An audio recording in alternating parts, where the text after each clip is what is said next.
And welcome back to the Always Be Building Show, sponsored by Dynasty Football Factory Network. I am Stephen Chalmers, joined as always by my partner on the right side of the screen, Ryan Odell. Deli, say what's up to the people. What's going on, everybody? Welcome back to the show. Glad to be back again. Took a few days off. Stephen, both working jobs, whatever. But tonight we're going to finish out our series for our buys. Tonight we're talking tight ends, but if you've missed any of the last ones, we're just going through. We're going to keep trade cut, which is a community-based value on what you guys have on players. This is all community-based, so typically we don't use this for like calculators or anything, but it's a good test of where people are valued as far as trading goes. So we're referencing keep trade cut, and we're talking guys, tight ends tonight that are way lower than me and Steven think they should be, and these are guys you should be going out and buying at their current price. Yes. Yeah. Before we get started, just want to say running back video is up to over 600 views. Excuse me, I'm sorry. Yeah, running backs. Wide receivers are over 200 and was climbing last time I looked at it. So last two videos have a lot of positive exposure. We are at the 492 sub count. We are 8 subs away from the illustrious 500 number. So if you are not subscribed to our channel, it is the Dynasty Football Factory. It's on YouTube. We are pushing for that number. So please help us reach our goal and then help us reach beyond that. Yeah. Before we get started, though, Dynasty Football Factory Network, as always, top-tier content, Dynasty, Devy, redraft, best ball, trade values, access to a Discord, and come in and talk with us. It's very, very affordable, very cheap, $19.99 a year, $1.67 monthly. We're just fantasy football addicts trying to have fun. Yeah. That's all we are. We talk football all day long. So it's some of the best content in the game. Hands down. Work with some of the best content creators in the game. So join it. It's really cheap. Come on over. Yeah, we're glad to have you guys. Seriously. It really is a great tool. I even use it. I mean, I get that me not paying is different, but there are people in there that give out great facts. There's people in there that have subscribed that enjoy it. At least it seems to me in the chat. I love interacting with the people that are already on there. So I love you guys joined us. I mean, it really is nice. It's a great community, and it's not just like, oh, what do we invest on this? It's just a great spot to just talk sports, talk football with a bunch of guys that are also football addicts. I mean, it's a pretty solid room. Yeah, my Devy knowledge has increased substantially. Yeah, and this helps with us when we're prepping for the 2026 class and beyond. So yeah, good to get ahead of the game. All right, Chalmers, you want to kick this one off? You want me to start out to this episode? No. So you heavy prep for 2 of your guys. So I'm going to jump to a name that I believe deserves more love. I mean, tight end 21 is really, really low for me, especially with this guy who has multiple tight end 1 seasons under his belt. So I'm going to start it off with hometown boy, little bias, Pat Freiermuth. Pat. Okay. Pat Freiermuth. So this tight end here, again, we're talking about multiple tight end 1 seasons under his belt in a 4-year span here. Obviously, the 2023 season had happened, and we were expecting a 2022 season had happened, and we were going into 2023, and we were expecting a massive, massive production scale for Pat Freiermuth. We believe that he was a top 5 tight end in the game, and it hasn't transitioned with the slow pace of play in Pittsburgh. But again, we got 2 seasons with 7 touchdowns, and we had 2 seasons with over 65 catches here. So it's really tough to look at the pot or the negatives here when it comes to the overall offensive scheming and not talk about the positives. So as a player, no George Pickens in this offense. DK has to learn this offense in a 1-year off season here. Not idealistic. Yes, DK is probably a better wide receiver than Pickens, and will probably garner the same amount of target share and volume in the offense. But Najee is gone as well. Bring in rookie Caleb Johnson to intermix with Jalen Warren. I do believe that this means more volume in the future for Pat Freiermuth. Why? Because Arthur Smith loves his tight ends that are 3-down assets. He's a great blocker, along with being a great receiving option. I know tight ends are hard, our touchdowns are hard to predict, but we got a sample here with a high touchdown number for tight ends. 7, I don't care what you say, is a decent number for any position, any player at the tight end position. Lastly, Arthur Smith, for how many of you are going to talk about how bad he was in Atlanta with Kyle Pitts, we forget how successful Jonnu Smith was there as well. So, again, as long as you're willing to do what Arthur Smith needs you to do, you're going to play and you're going to benefit. This is the chess piece in his offense that draws mismatches and advantages on the offensive side of the ball. Yeah. We'll say, don't love Pat. But, I mean, with not much of weapons outside of DK Metcalf, who's brand new to the system, unless they're going to run heavy with Jalen Warren and Caleb Johnson. I mean, it opens up a huge window for Pat to see more targets and maybe not be so touchdown dependent. I mean, you referenced his 2 seasons when he was in the top 10, both he had touchdowns in. So I think he's a very touchdown dependent guy, but I think he's going to see those opportunities again this year, given the lack of weapons in this offense as of now. Especially with, as of right now, who's a starting quarterback, Will Howard. In season is probably something different. So his first season as a tight end 1, we're talking about 98 total targets for a tight end here, right? And he brought in 63 of his passes. That's over 70% completion percentage when it comes to Pat Freiermuth. He is as consistent as it gets. He's consistent. You know what I mean? And would I love for him to see Travis Kelce type volume, in his career? Yes, I would. Would I like to see George Kittle volume? Yes, I would, but we're not going to have that. So what Pat does is elite in his own right with what he has to work with. I've always been a fan of Pat Freiermuth. Well, no, he's not going to light up the stat sheet game in and game out. He is a very consistent, safe guy. Yeah. Realistically, too, his price can be bought for a 2025 third or a random 2027 second. I believe that is criminally underrated for his price. Yeah, for a flyer like Pat, I mean, definitely worth a shot. Like I said, we reference a lot of picks in this, but there's players that are next to nothing on your rosters that if you really wanted to go out and get Pat, you could. He's not expensive by any means of the word. It's cheap anywhere for Pat. Very cheap. Yeah. So definitely worth a stab. Now, if you've been watching these, if you're keeping up with the videos, you know that Steven's been talking. I've been picking on Steven for taking the layups in these videos. This episode, I'm taking the layups. I don't feel strongly about buying tight ends. There's not a lot out there that I'm willing to throw a dart at and say, okay, this guy can be successful for price. But I do have 2 tonight, starting off with tight end 16, Evan Ingram, who lands in a new system with the Broncos and Sean Payton. I'm really excited about this landing spot. I'll get into that in a second. But just to reference so far in Evan Ingram's career, he has 3 seasons where he's seen over 100 targets and got really close with 98 in 2022. So he's prepped for the volume. He can handle that workload. Last year we saw him deal with some injuries. All of these plays we talk about, all of it depends on injuries. But I think if you've seen the production in the past with Evan Ingram, I think it can translate here with the Broncos. And the funniest thing when I was doing some research on this video is in his best season tight end 2 with Trevor Lawrence, his average depth of target was 6.7 yards. Bo Nix's yards per target last season was 6.7 yards. I think this might be one of the situations where it's kind of like a match made in heaven. I think it was a great pickup by the Broncos offense, and I think we're going to see Evan Ingram utilized pretty well in this offense outside of Cortland Sutton. There's not really a whole lot going on. I mean, you got pieces like Marvin Mims, but like nobody that's really demanding any great targets. I think we can see Evan Ingram sneak back into the top 10 in 2025 here and maybe dominate at the position, given he's only valued at tight end 16. I mean, you're paying a little bit more like a mid-second. mid to late second in the 2025 class. But I mean, I think it's worth a flyer given in that range in this class. You're talking about guys like Higgins, guys that we're kind of just throwing darts at. I'd rather just, if you need a tight end really bad, I'd rather just pay that second and go get Evan Ingram.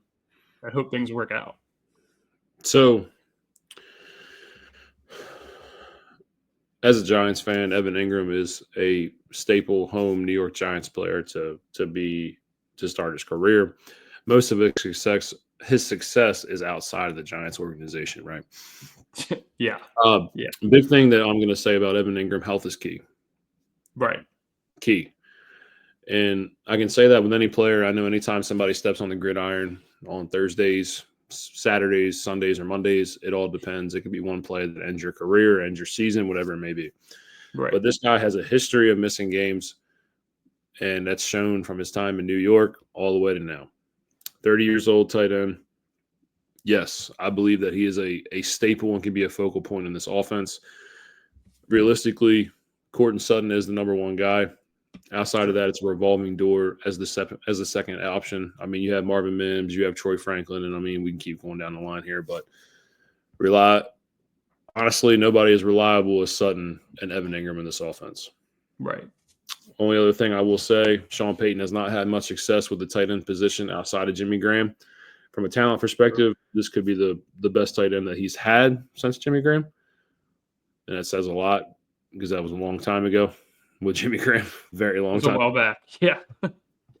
So for a random 2026 second is what I have his price point at on Keep Trade Cut. He is tight end 17. 17. It just makes sense. It just makes sense. This is another option to where we play closer to the line of scrimmage as a little dump off tight end and work after the catch type guy.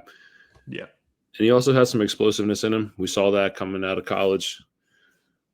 If you need to win and you need an option, Evan Ingram's your guy. Yeah.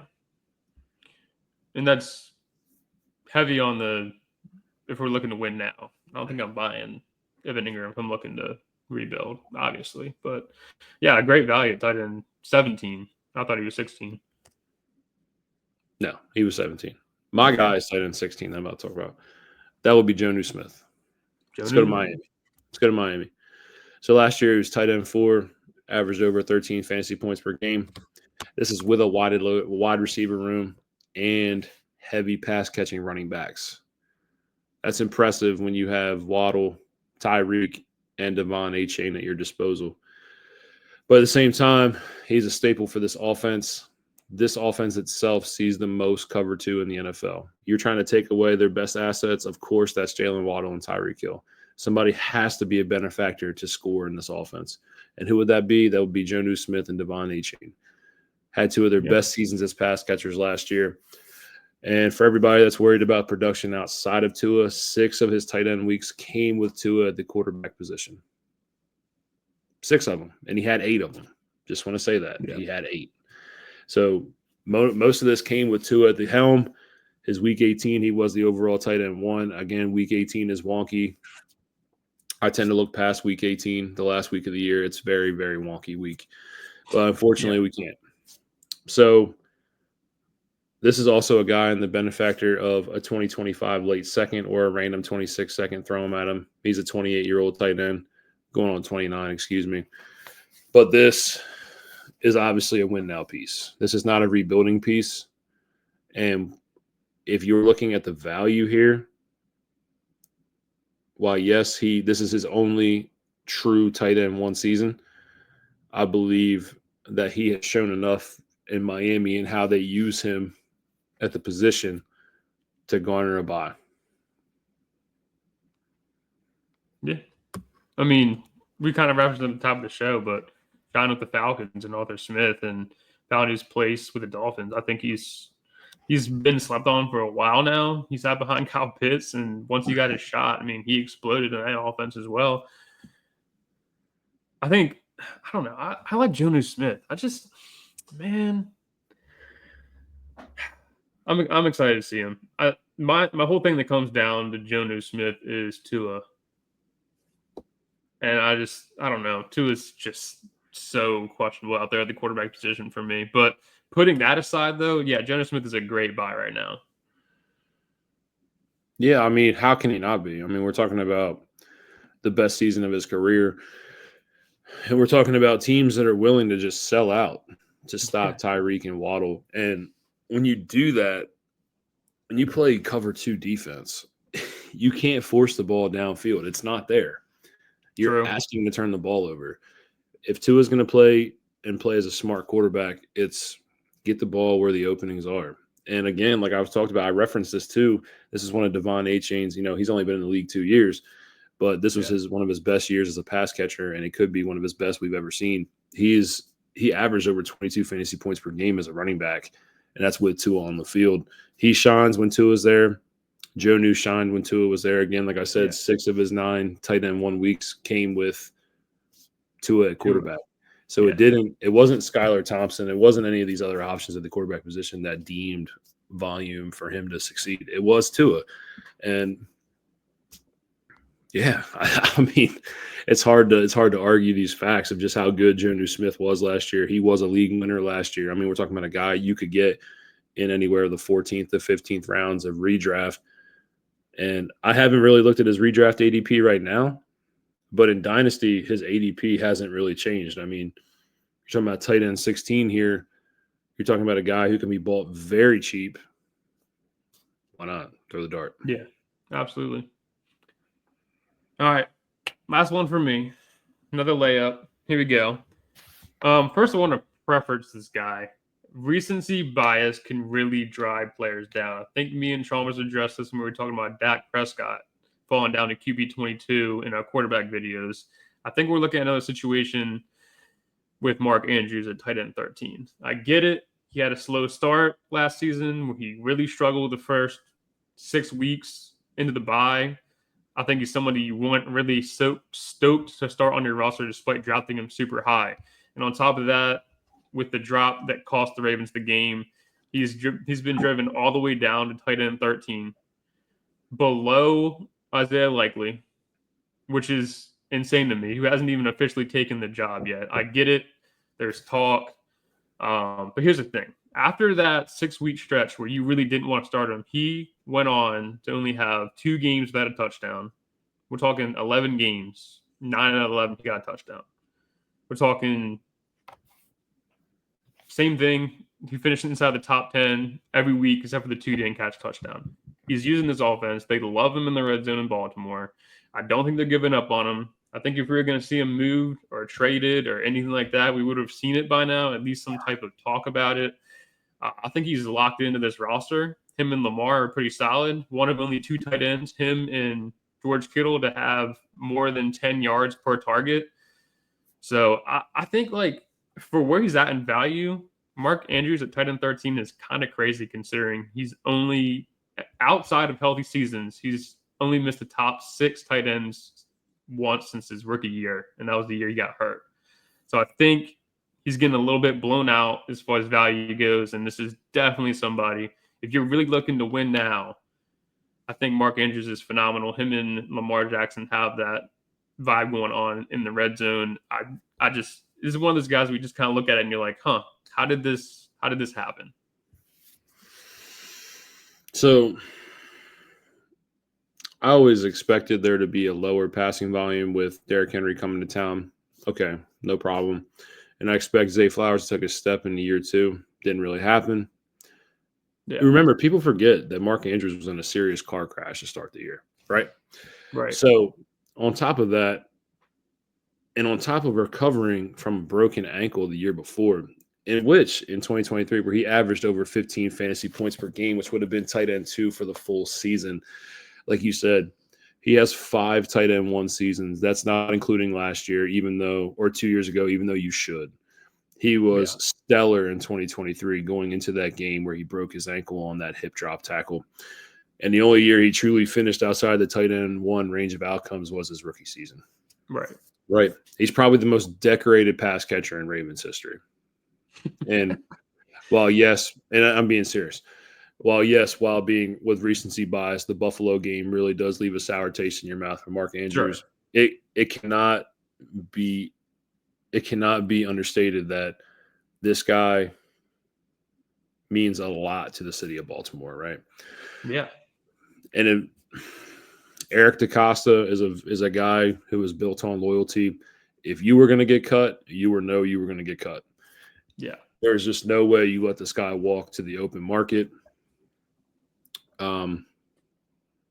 With this being said, yes, the targets did drop last year, but 24% of his catches did go for touchdowns. Yeah. That's hard to replicate. Let's just say that's hard to replicate. But again, I do expect the targets to go up. Right. The only thing that I have for a knock, even though I like Evan Ingram, Jesus Christ, Mark Andrews is a buy. He is going into a contract year. He is a free agent next year. Will the Ravens bring him back? We're still not 100% sure. But with his skill set, I think even if he goes to a different team, he could probably find his footing pretty quick as a vet. He'll be going in year 30 next year. Yes. Into a new team potentially. And we've seen George Kittle be productive at 31, and I think he's in that same realm. And I think we're seeing George Kittle dominate until 32.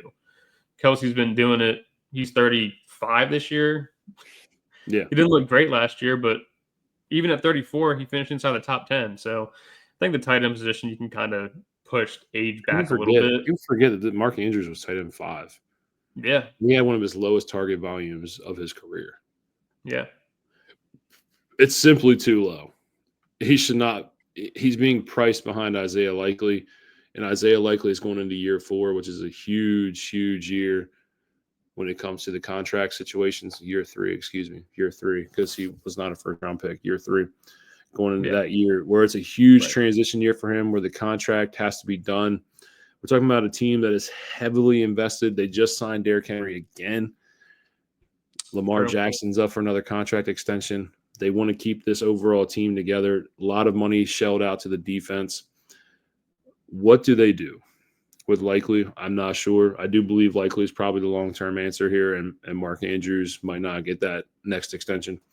Right. But for right now, if you need to win, there's not many guys in the league with better track records than Mark Andrews. I mean, you have Kelsey and George Kittle. Those two stand out. Right. Yeah, he's priced below guys he has no business being behind. A 2025 mid-second just makes no sense to me. Yeah. So I think go out and get you some Mark Andrews. I think he's probably the easiest. Him and Evan Ingram are probably the easiest buys. Steven's got the hard ones this episode. Sorry, Steven. Love you. Yeah, no, it's cool. So last tight end I'm looking at in the tight end in this range, I really like Jake Ferguson here at tight end 18. This is a guy that can be brought in for a 2025 third-round pick, which – again, we're talking about one of the heaviest passing volume teams in the NFL with no upgrade to the run game. You can talk Javonte Williams all you want. I don't give a shit. That's what it is. While, yes, George Pickens does limit his upside, Dak in 2023, when healthy, threw the ball 596 times. Yeah. Talking about a top 5 team overall in passing volume. That year, we were talking about the number 2 team in scoring. While, yes, CeeDee Lamb garnered 181 of those targets, and while I do believe that Pickens will garner probably about 120 to 130 himself, that still leaves 200-plus targets out in the air. Yeah. Jake Ferguson that year was tight end 8. Last year, Jake Ferguson actually didn't play too bad, but Jake Ferguson did get held out of the end zone. He did miss 3 games in his own right. I'm just a big fan of anyone that's linked to Dak Prescott as the tight end.